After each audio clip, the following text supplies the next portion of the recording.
Next up, we're going to talk about requirement 2. This one is less of me talking, and we'll have a few more videos as we go through this. And this one's going to be shorter than what you had for requirement 1. So, requirement 2, you're going to learn the importance of wearing a seatbelt, how to properly wear a seatbelt, and safety features found in vehicles. So, that is what we're going to learn. Is this on the paper? Wait, yes. There's not like a 2A. I'm going to do a lot less talking this time, and you guys are going to do some watching. So, I know. So, the importance of wearing a seatbelt.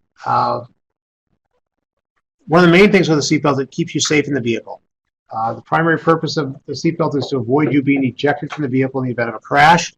And the other thing it does is it keeps you properly positioned. We have airbags, and people think, well, my car has airbags, so I don't need a seatbelt because the airbag will protect. Well, the problem is the airbag is designed with the assumption that you're going to be where you're supposed to be. And if you're not wearing your seatbelt, then you're not going to be where the airbag is expecting you. So when there's a crash, your seatbelt pulls you back into your seat at the point of impact, and then the airbags deploy to protect you as the crash occurs. And so if you're not wearing your seatbelt, you're more likely to be out of position and have the airbags not be as effective. The other thing that happens is you can become a projectile in the vehicle if you don't wear a seatbelt, which is not a good thing.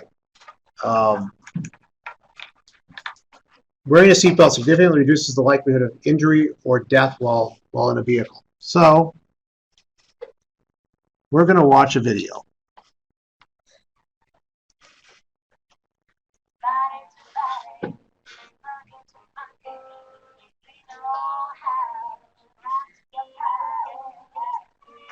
This is Michael. Today he is going to hit his girlfriend so hard she ends up with permanent brain damage.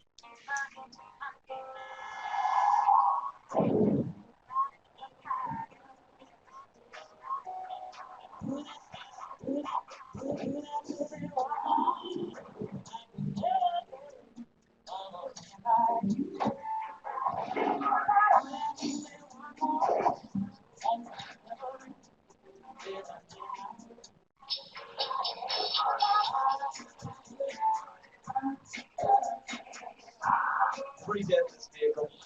The girl is critical. I think the guy without the seatbelt did the damage. No seatbelt, no excuse. From the Road Safety Authority. So I talked about becoming a projectile, and that's what happens in a crash. Is if you're not belted in, that crash occurs, you go flying around that vehicle. You not only wind up with the potential of yourself being dead, but killing other people that are in the vehicle with you. So it's not just about your own choice about whether or not you want to wear a seatbelt, but it's also about whether or not you want to injure the people that are in the car with you.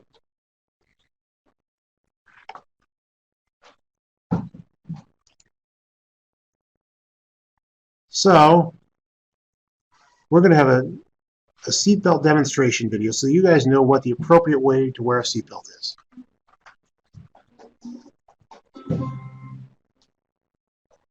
How to wear a seatbelt properly. Seatbelts save lives. Are you wearing yours the right way? Size up yours for a safe ride. You will need a seatbelt and knowledge of proper use. Optional, aftermarket restraint or extender, and professional installation. Step 1. Sit in any of your vehicle's seats and secure the 3-point harness in its buckle by pulling it across your body. If the seatbelt is too short, consider an aftermarket restraint and extender. Make sure they meet federal safety standards and are installed professionally. Step 2. Adjust the lower belt snugly across your lap and pelvis area, never your stomach. Pregnant women should wear the lap belt below their belly, not on or above it. Step 3. Adjust the shoulder belt to fit comfortably across the collarbone and chest. It should never rub on your neck or face. Never put the shoulder belt behind your back or under your arm. Step 4. Check that the belt is secure before driving. Did you know New Hampshire is the only state without a seatbelt law? Okay. Seatbelts are relatively straightforward to put on, but I'm guessing most of you don't think about actually tightening them when you get in. You just kind of slide it on, and you let it be however it is. And for it to be most effective, you're supposed to make sure that as you put it in, it tightens. It tries to tighten on its own, but sometimes it doesn't. So you need to check and make sure yours is installed appropriately. So one of the things we're going to do is we're going to talk about some vehicle safety features. And so we're going to watch a series of videos about different safety features that are in vehicles. So the first one we're going to look at is anti-lock braking systems. You never know when you're going to have to make a sudden stop. Let's talk about a critical safety system, your four-wheel ABS, or anti-lock brake system. Hey, what, am I boring you, Scout? Come on, this is important stuff. It might save your life one day. Watch.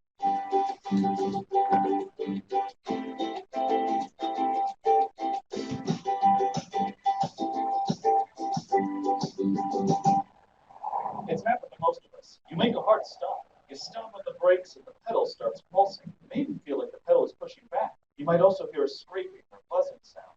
Relax. Your brakes are not broken. This is how four-wheel ABS, your anti-lock brake system, is designed to work.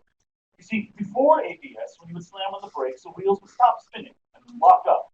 The car begins to skid and screech. It might even fishtail, like in the movies. Locked up wheels can no longer be steered. Anti-lock brakes help you maintain stability and steerability. Here's how it works. When you slam on the brakes, the ABS system stops and releases the wheel up to 30 times a second. And since the wheels are not locked up, you should still be able to steer the car. This is perhaps one of the greatest advantages to having ABS. Okay, here's a few things you need to know. Most cars have ABS now. It's been around for more than 20 years. But if your car doesn't have ABS, or if it malfunctions, you still need to pump the brakes. Does your car have ABS? Well, you can look for this symbol here when you first turn on the car, or you can check your owner's manual. Nice work, Scout. One note of caution, ABS might not stop so fast on sand, gravel, or loosely packed snow on a hard road surface, but you should still be able to steer. ABS, it can be a lifesaver. So remember, you are your car's best safety feature. No more, drive safer. Visit mycardoeswhat.org. That's mycardoeswhat.org. Oh, and also remember, friends, don't let dogs ride on the front seat. Hey, go back. So anti-lock brakes is one of the safety systems you'll find on most vehicles. Another one is traction control. So we're going to learn a little bit about traction control. Hey, see those two playing frisbee? The real cute ones? Now look to the other guy. That's me. I'm Rick. And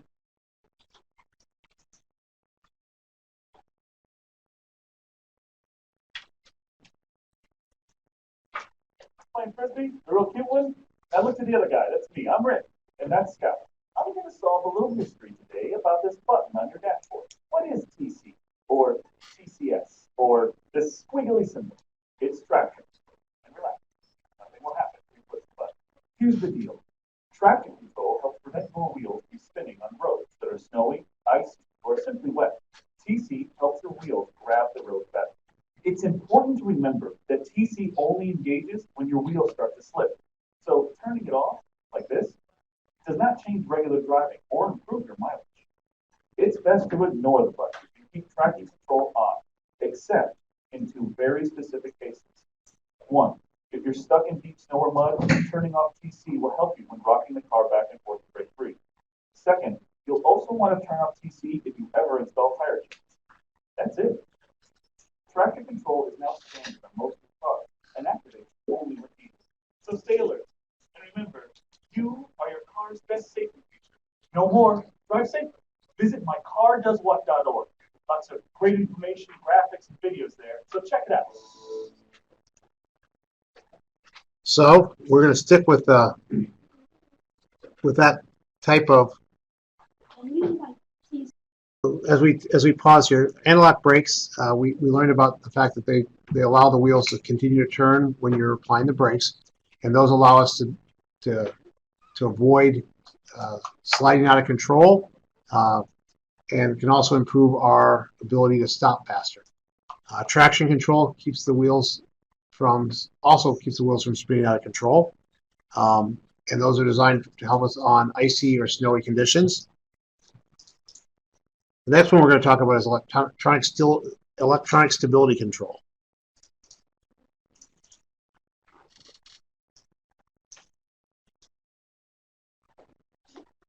Okay. Hi, I'm Rick, and this is Scout, my frisbee partner and learned driving companion. And today, we're going to be taking a look at a safety feature that may have already saved your life, and you didn't even know it. Stick around, and we'll demonstrate the invisible lifesaver of electronic stability control.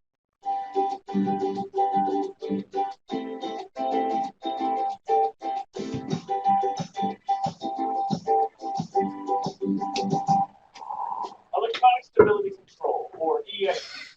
It often looks like this on your dash. It sits quietly, ready to spring into action to help improve stability and to help prevent you from losing control of your car. First thing to know, ESC is always on. It can help prevent skids and rollovers, most commonly on slippery roads or during sharp turns. Take a look at what happens without ESC. Technicians have turned off the ESC, something you can't do at home. See, the car almost does a complete 360 spin out. Imagine being in the real world. You could have swerved off the road, rolled over, or maybe even veered into oncoming traffic. Now watch this. Same swerve, but with ESC doing its job. It kicks in automatically. Notice how the swerve is quickly corrected. There's little or no spin out. So, how does it work? ESC constantly analyzes your car's steering, wheels, and direction. If it senses your car is beginning to spin or rotate, ESC takes control of one or more wheels to quickly stabilize your car before you might lose control. In milliseconds, it adjusts braking and the gas to stabilize your car and return it to your intended path. ESC is remarkable technology. Here's our remarkable dog to help explain. Scout has amazing agility thanks in part to his precise control over all four legs. Now imagine how much control your car has when ESC has precise control over all four wheels. It's estimated that ESC saved more than 2,200 lives from 2008 to 2010. A few things to remember. ESC relies on ABS, your anti-lock braking system, to function. Therefore, it is less effective on gravel and lightly packed snow. Also, if your ESC or ABS dash light stays on during driving, your car should be checked by a mechanic.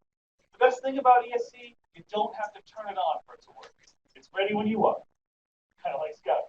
But always remember, slow down before taking turns and increase following distance, especially on slippery roads. Remember, you are your car's best safety feature. No more, drive safely. Visit mycardoeswhat.org and check out all the other videos, graphics, and info about the latest safety features. All right, buddy, enough driving around. Who wants to go for a walk?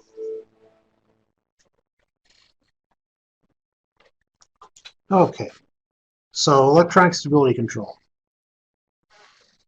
Individual control over all four tires allows your vehicle to operate more safely, keeps it from spinning out of control, which can lead to rollovers, and it builds on your anti-lock braking system. So it's an important safety feature. It's now standard in all vehicles that are manufactured and sold in the U.S.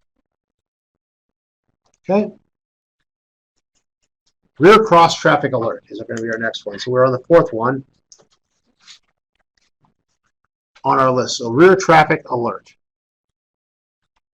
So we're going to learn some more about that. Hi, I'm Rick. This is my buddy Scout. Say hello, Scout. Oh, and today, we're going to talk about the proper way to use your backup camera and other similar devices to help you with backing up. Oh, let's go. Come on.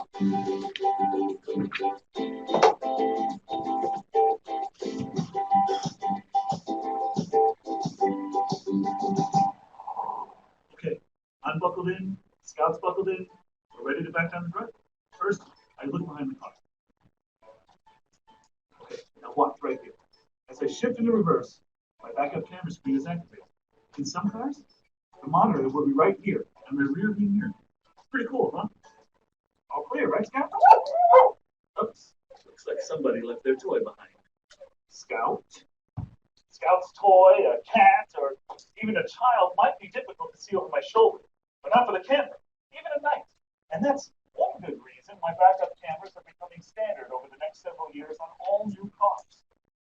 A few things to remember. It's always a good idea to walk around the car before you drive. These cameras might help, but are never a substitute for looking behind you and in your mirrors. You might see things they don't. Additionally, backup cameras may not work when sunlight shines directly into the lens. And last, the camera lens can get dirty from mud or snow, so keep it clean. Thanks, Scout. Good work. backup sensors. A radar device makes a beep, not a bark, as you get closer to objects. The closer the car gets, the faster it beeps. Your car might also come with a rear cross-traffic alert system. Now, this is amazing. Say you're backing out of a parking space. The monitor says you're all clear. But what if a car is approaching from the left or right? The rear cross-traffic alert system uses sensors to warn you of cross-traffic when backing up. You'll either hear a beep or see a warning light on the mirror. It can detect pedestrians, but not always. Great technology, but nothing is as good as these. That's why I always check my mirrors and behind me. Right to left. Right, Scout? Good boy. Hey, you want the treat? Like the rest of the world, car technology is changing really fast. Read your owner's manual. It's not a bestseller, but you'll be amazed by all the great info inside. You are your car's best safety feature. Know more? Drive safer. Visit mycardoeswhat.org. So rear cross traffic alert uses cameras and other sensors to let you know whether there's something behind you that you might hit, or whether or not there's cars that are or pedestrians that are going to cross in your path where you can't see them. And so they're not a substitute for the driver, but they aid the driver in identifying things that they might otherwise miss. And so from that standpoint, they can reduce a lot of crashes when you're in parking lots and exiting your driveway. And the next one we're going to cover is blind spot monitor. This is our fifth one.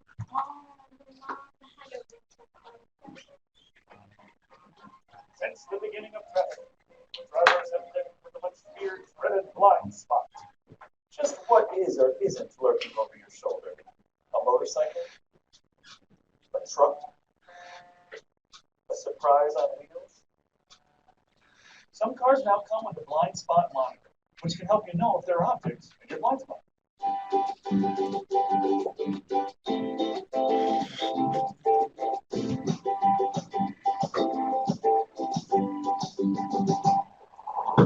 Every car has a blind spot, an area to the rear or side of the car that the driver cannot see. Scout here is my own personal traveling blind spot. The blind spot monitor turns on when you first start the car.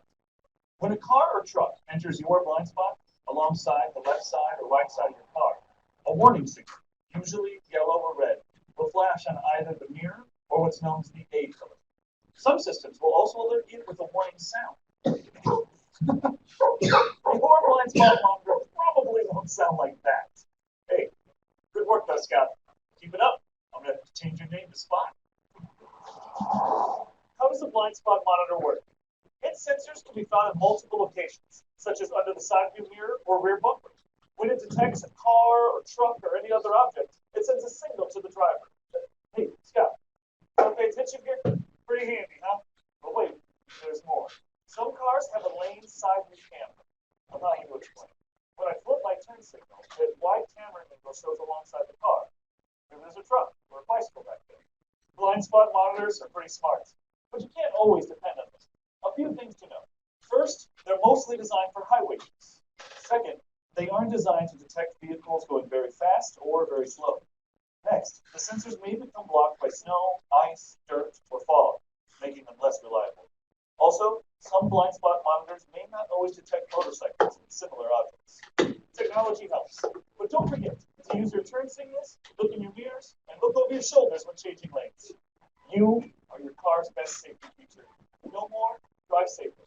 Visit mycardoeswhat.org. Lots of great, easy-to-use information there. Scott likes it. He likes it almost as much as he likes hats on skateboards.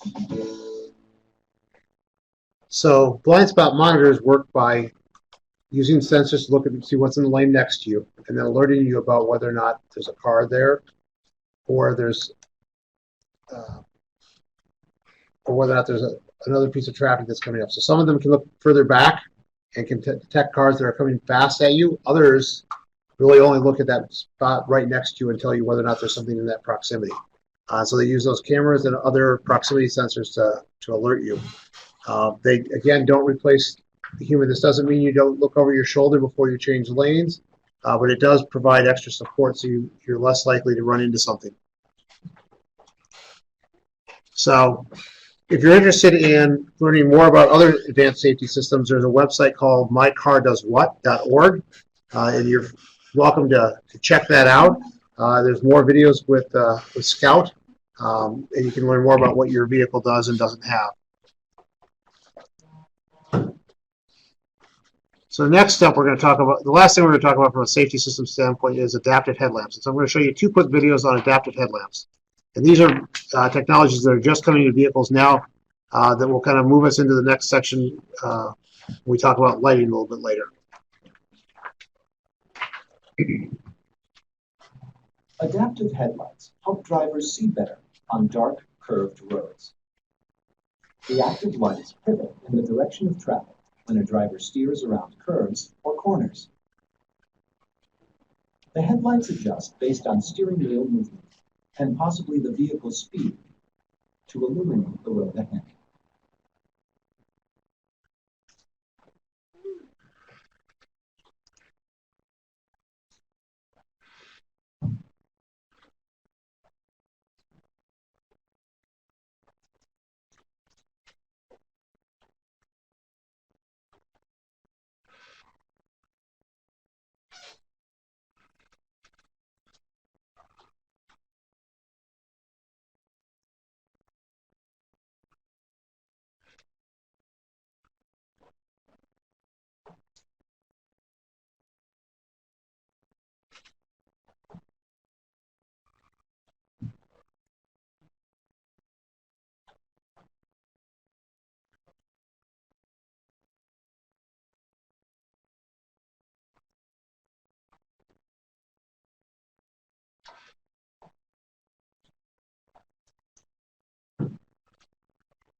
So as we look at this, we can see how these type of adaptive headlamps work. And so as you're approaching, it adjusts the lights so that you're not blinding the person coming at you. And so it can turn those headlights independently and also change the angle of them so that they avoid causing blindness from using your high beams. And so it means you get a lot more visibility as you're driving without causing problems for the other driver.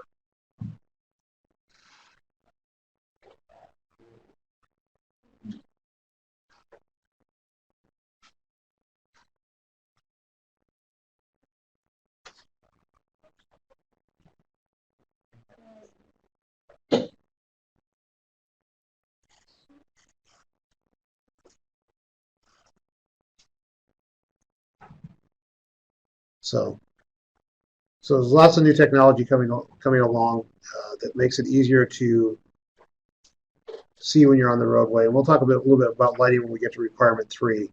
But this is also like a safety system because they make it so that you don't have to deal with adjusting your lights on your own. And so there's a lot of opportunities for increased safety when we look at headlights. And so there's a lot of work being done now on how we can improve headlights to make the hazards in the environment more noticeable while also not blinding everybody else on the roadway.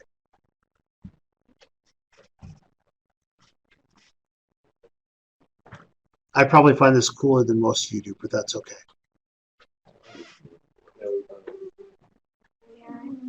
It's so nice. Yeah. At this point, we've wrapped up most everything with requirement 2, with the exception of demonstrating the proper use of a seatbelt.